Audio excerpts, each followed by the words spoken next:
කාලයක් ලැබෙනවා. கௌரவ பிரதி குழுக்களின் தலைவர் அவர்களே, எனது இந்த உரையினை தொடங்குவதற்கு முன்னர் எனக்கு முன் உரையாற்றிய கௌரவ பாராளுமன்ற உறுப்பினர் சாணக்கியன் அவர்கள் ஒரு சில குறைபாடுகளையும் முறைப்பாடுகளை செய்திருந்தார்.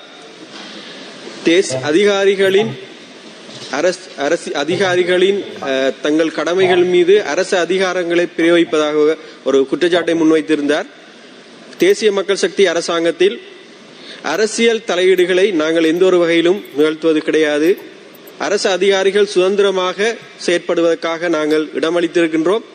ஒரு சில அதிகாரிகள் தங்கள் கடமைகளை சரியான முறையில் நிறைவேற்றதன் காரணமாக அந்த அதிகாரிகளை நாங்கள் கடமைகளை ஈடுபடுவதற்காக அவர்களுக்கு ஆலோசனைகளை வழங்கியிருந்தோமே தவிர எந்த ஒரு அரசியல் தலையீடுகளையும் நாங்கள் மேற்கொள்வதற்கில்லை. எமது கட்சி உறுப்பினரும் சரி யாருமே அந்த அரசியல் தலையீடுகளை மேற்கொள்வது இல்லை. அதே நேரம் அரசு அதிகாரிகளின் பதவி உயர்வுக்கோ அல்லது இடமாற்றத்துக்கோ எமது தோழர்கள் அல்லது எமது உறுப்பினர்கள் யாரும் தலையீடுகளில் ஈடுபதும் கிடையாது. அந்த விடயத்தை நான் இந்த குறிக்கொள்ள விரும்புகின்றேன். அதனோடு சட்டவிரோத மண் அகழ்வு தொடர்பாகவும் குறிப்பிட்டிருந்தார். கடந்த கால மாவட்ட அபிவிருத்தி குழு கூட்டத்தில் மண் அகழ்வை தற்காலிகமாக நாங்கள் இடைநிறுத்தியிருந்தோம். அந்த அடிப்படையில் ஒரு சில இதற்கு முதல் இருந்த அரசாங்கத்தின் அனுமதியின் பெறப்பட்ட மண் அகழ்வு பத்திரங்களை வைத்துக் கொண்டு ஒரு சிலர் சட்டவிரோத மண் அகழ்வில் ஈடுபடுவதாக எங்களுக்கு முறைப்பாடு கிடைக்கப்பட்டிருக்கின்றது. அது தொடர்பாக குறித்த திணைக்களத்துக்கு நாங்கள் அறிவித்திருக்கின்றோம். அதற்குரிய சட்ட நடவடிக்கைகளை மேற்கொள்ளுமாறு அதை நான் தெரிவித்துக் கொள்ள விரும்புகிறேன்.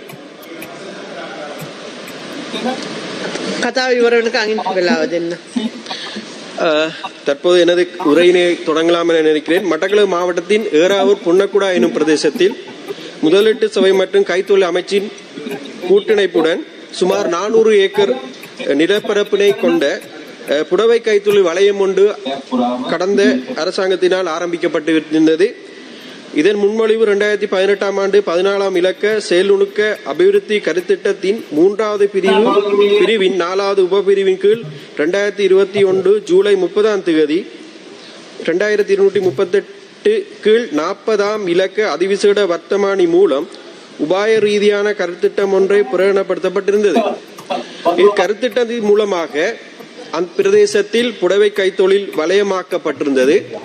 அந்த வலயத்திற்குள் 450 தொடக்கம் 500 வரையான இளைஞர் யுவதிகளுக்கு தொழில் வாய்ப்பு வழங்கக்கூடிய புடவை கைத்தொழில் ஏற்றுமதி வலயம் ஒன்று அது அமைக்கப்பட்டிருந்தது. அந்த இடத்தில் ஒரு தொழிற்சாலை ஒன்று தற்போது அமைக்கப்பட்டிருந்தது.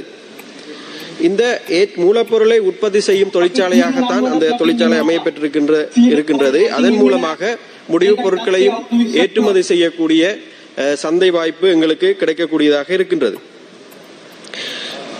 உள்ளூர் உற்பத்திகளுக்கும் அது ஒரு வாய்ப்பாக அமையக்கூடியதாக இருக்கும் என நம்புகின்றேன்.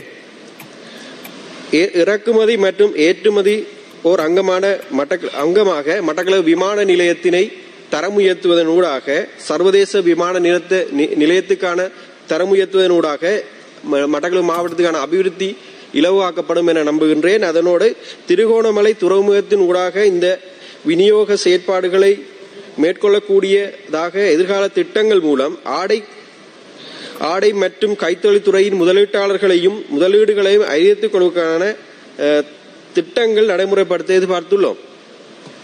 ஆடை தொழிற்சாலை உற்பத்தி நடவடிக்கையின் போது இயற்கை வளங்களுக்கு எதிர்காலத்தில் தாக்கம் ஏற்படாத வகையில் சாத்தியவள காரணிகளை நீர் பயன்பாடு, கழிவகற்றல் மற்றும் காற்று மாசுடைதல் போன்ற விடயங்களை கருத்தில் கொண்டு எதிர்கால ஆடை தொழிற்சாலை வலயத்தின் உற்பத்தி செயற்பாடுகளை இடையூறுகளை தவிர்த்துக் கொள்ளக்கூடியதாக இருக்கும் என எதிர்பார்க்கின்றோம். அதோடு மட்டக்களப்பு மாவட்டத்தின் பிரதான விடயமாக விவசாயம், கால்நடை, மீன்பிடி தொழிலினை வாழ்வாதாரமாக கொண்ட மக்கள் வாழ்ந்து வருகின்றார்கள். அவர்களின் பிரதானமான இந்த குளங்களின் ஊடாகத்தான் விவசாயத்துக்கு நீர் கிடைக்கப்பெறுகின்றது.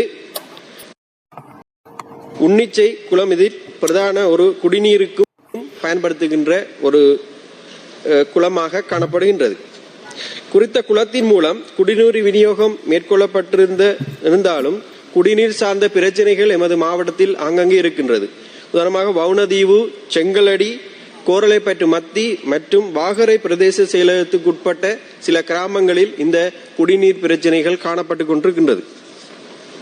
அதற்கு மாற்றீடாக நாங்கள் நீர் கொள்ளளவை மட்டத்தினை அதிகரித்துக் கொள்ளக்கூடிய குளத்தின் ஆழத்தினையும் அதிகரிப்பதன் மூலமாக மழைக்காலங்களில் அந்த நேரடியாக கடலுக்கு கலக்குகின்ற அந்த நீரின் அளவை சேமித்துக் கொண்டு இந்த குளங்களை அபிவிருத்தி செய்வதனூடாக நீரை சேமித்துக் கொள்ள முடியும் என நம்புகின்றேன்.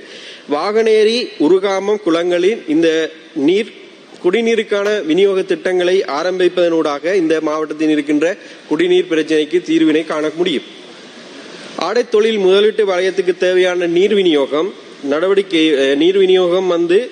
நவீன தொழில்நுட்பத்தின் மூலமாக பயன்படுத்தக்கூடியதாக இருக்குமாக இருந்தால் இந்த நீர் பிரச்சனைகள் உரிய கட்டுப்பாடுகளை கொண்டு வர முடியும் என நம்புகின்றேன். மழை நீரை சேமிப்பதனூடாகவோ அல்லது கடல் நீரினை சுத்திகரிப்பதனூடாக இந்த தொழிற்சாலைக்கு தேவையான நீரினை அந்த விடயங்களில் பெற்றுக்கொள்ள முடியும்.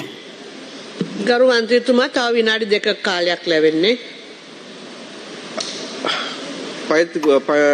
ஆகவே இந்த கைத்தொழில் வலயத்தினூடாக எமது மாவட்டத்துக்கு தேவையான தொழில் வாய்ப்பினையும் அதே நேரம் ஏற்றுமதி இறக்குமதியினூடாக இந்த நாட்டுக்கு தேவையான டாலர்களையும் பெற்றுக்கொள்ள முடியும் என்பதை நான் எதிர்பார்ப்பதுடன் முதலீட்டாளர்களையும் இந்த பிரதேசத்துக்கு வரவழைத்துக் கொள்வதன் மூலமாக அந்த பிரதேசத்தில் முதலீட்டு வலயங்கள் இருப்பதனால் அதை தொழிற்சாலைகளை இன்னும் அமைத்துக் கொள்வதனூடாக இந்த எங்கள் மாவட்டத்தையும் அபிவிருத்தி செய்யக்கூடிய சந்தர்ப்பம் எங்களுக்கு அமையும்.